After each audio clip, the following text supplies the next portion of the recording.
is to be absolutely outstanding offline. Let's take that in for a minute. Are you doing your best with customer service? Are you wowing your customers? Because I gotta tell you something, with all of this social media out there, they are talking about you. And you need to make sure that you are being outstanding, because you want all that word of mouth to be positive. And of course, it may one day become negative, and again, as Nicole had said, when something negative comes up, you always want to diffuse it, and the customer's always right. But being outstanding to your customers, to me, is the #1 best practice you need to embody as you engage in an online marketing campaign. So think about what you can do to wow your customers and to wow your prospects and make you unforgettable. Sounds good. All right? Mr. Burnett. I think one of the things that you'll hear a lot of different things as you throughout the day, but one thing I think that a lot of small entrepreneurs forget is really know what your objective is going to be when you're trying to engage in social media. Be ready for when that light comes on. Far too often we'll go ahead and we'll post stuff, and then because, as Nicole said earlier, we're all busy. You don't get back to reply to people's questions or reply to people's statements, and then and also what we don't do is update our information on a regular basis. So if once you engage it, have a plan and an objective, and how you're really going to master and do well at social media. Certainly, you need to have a Facebook page, or in some regards, but also make sure you're ready to follow up. So understand and get your objectives together, follow up on those objectives, have a plan, and then look for support to help you. Again, because if you are running your own business and you have 10 different hats, it is likely that you will not be able to do that particular thing very well all the time. So so look for other resources to assist you as well. Just adding on. So to build on my distinguished co-panelists, things they've already said, really being online and being offline, it's not that different. So I think a big mistake that some people can make is thinking, oh, now I'm on the internet, now I need to do some internet thing, which is not what you need to be doing. It's your authentic voice, what you would normally do in your everyday offline life, then just bringing it online. So you're taking a picture of something, you're interacting with a customer, you have an industry piece of news that you think is interesting. All of those things can go online, and if you're really making your online presence, like your Facebook wall, a reflection of the things that you're already doing offline, that's really the big win for Facebook, is to have your authentic voice come through, not to be scrambling to do all these internet things and engaging in different behaviors than you would engage in offline. So what are some of the foundational elements of building a good website? A lot of people think, well, I have a website up, that's good enough. But as we've all known, there are websites out there that don't provide what you're looking for. If you're looking for a dry cleaner and you want to find out what hours they are, what are some of the things that you definitely need to have on your website as you start to build it up? Well, I wouldn't say that I am a website expert, but I will say a few things. Number one, you need to have your contact information. There's websites where there's no information on how to contact the person. You need to have some sort of application that's called a Join My Mailing List application, because what you're trying to do is you are trying to build a following, right? And you want to stay in touch with people. And you need to have something called explicit permission to do that. And when you want to email somebody, you need them to give you that explicit permission. If you're emailing people without that permission, you know what you are? You're Mr. or Mrs. Spam. So you need to make sure on your websites you have that Join My Mailing List application. And then the final thing I would say you need to start thinking about in the copy and the content on your websites, stop talking about yourselves and just your features. Really start addressing what's important to those that you're trying to do business with. Because I think you come to so many websites sometimes, it's all about me, me, me, me, me. You need to start talking about how you're going to benefit the person you're looking to do business with.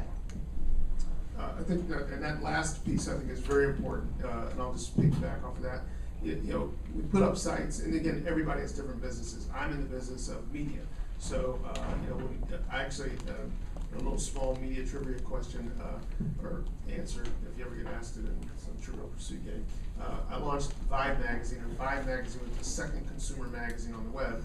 The first was actually Mother Jones magazine. So when this is back in 1994 on the World Wide Web that we were put up, but I dealt with GM at the time, who also was putting up their website, and we were trying to get them to advertise. And the client at the time said, well, why would we want to use Vibe? We're GM, everybody knows GM. Why would we want to use Vibe to sort of advertise or relate to our business?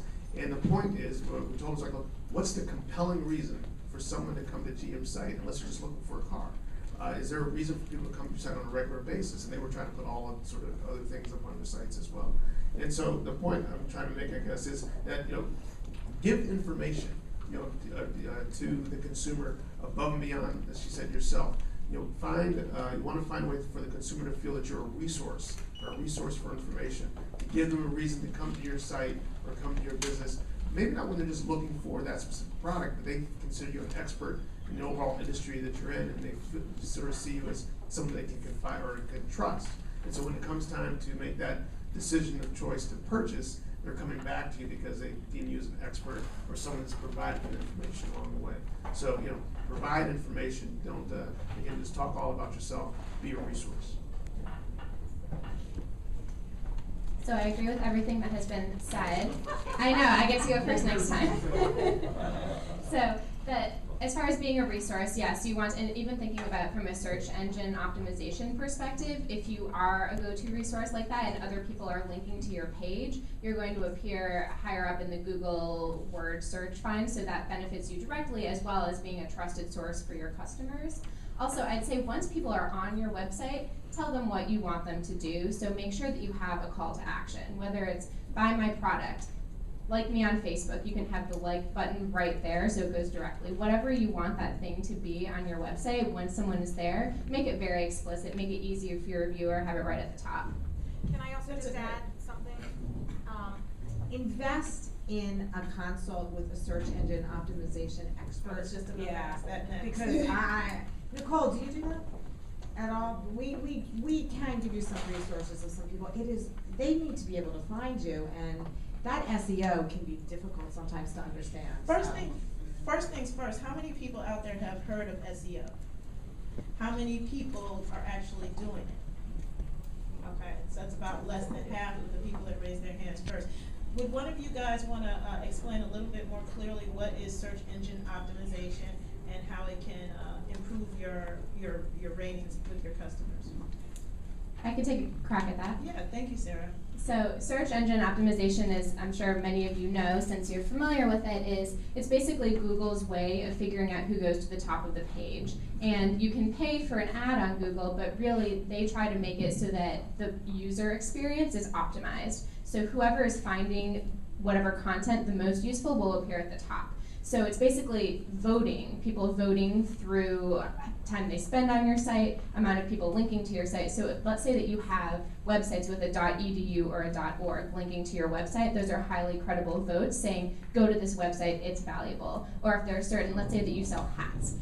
Best hats New York City. If people who search for that then find your page and spend time on your page, that will also increase your SEO. So that really makes a big case for, first, linking yourself to other credible sources online, and second, having content that once people come to your site, it's not just me, but really giving them a reason to engage in content and spend time there. There's a term, I'm in the media industry and so is Leonard. There's a term in our industry called content is king. And that's also the case when you're a business owner nowadays. If you're online, content is king for you as well. What ideas can you give our audience about developing content? A lot of people don't know where to start. They don't know if they should blog, or what are some of the more creative things that they can do to engage their audience? Well, I think one of the I won't say easier things, but one of the things to do is to start blogging. That's something that again, showing that you're an expert. Getting that information out using your email database you collected from Constant Contact. And so sending that out on a regular basis and connecting there.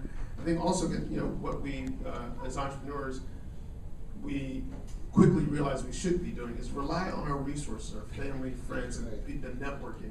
And so find other people that would be willing to contribute information to your site. Again, a lot of folks, and particularly in this day and age where times are tight, folks are becoming more resourceful, trying new businesses, trying new things in life. So a lot of folks I get a ton of people that want to write. They've always wanted to write in the past, or maybe done some things on the side. So it is, we pay for our writers, but sometimes we could pay a little bit less because a lot of people are just trying to, something new, and you find some real pearls, out there that can contribute to your site. So, rely on resources to get information, to post stuff to your site. And again, going back to having your website being engaging. Again, depends on the type of business that you have. Sometimes you're just trying to sell stuff. You can, input stuff as well around the site. But really try to have your site engaging, giving the consumer a purpose to come back. So getting good content on there would help.